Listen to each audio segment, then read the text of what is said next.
All right, there's a couple key points from chapter 10 if you're reading this for class. First of all, I want you to think back to chapter 1, back to Old Major's speech. There's a point in there where Old Major says very clearly, whatever goes upon two legs is an enemy. As soon as the pigs begin walking on two legs, they all begin carrying whips. That is the moment when the 7 commandments is officially destroyed. Now, we've seen the commandments broken by the pigs time and time again throughout the novel. The pigs have already started wearing clothes, hats, and ribbons, etc. before they ever walk on two legs. They're already drinking alcohol. They sleep in beds. They've killed other animals. But the moment that the pigs start to walk on two legs, the rest of the commandments are broken. Very first commandment is whatever goes upon two legs is an enemy.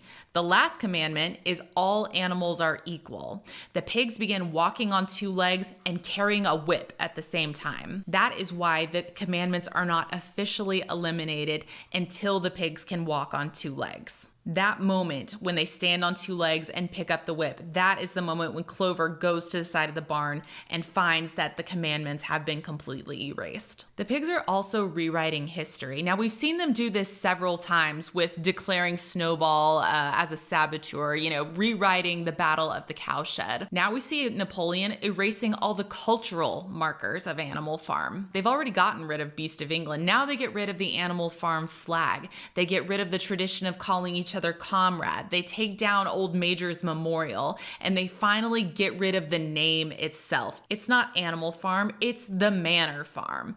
I think the pigs finally get rid of the name Animal Farm because they don't want that idea that animals are equal anymore.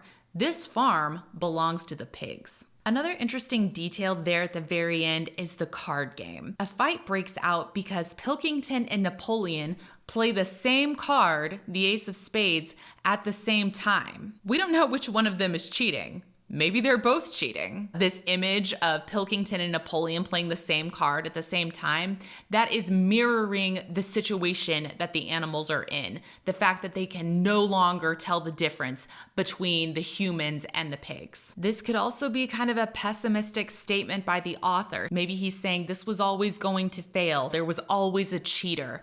The game was never fair to begin with. All right, that's about all I've got on Animal Farm. I hope something in there was helpful to you. If you had a different author in mind, a book that you've got coming up for summer reading, let me know in the comments and I'll see what I can do. Bye.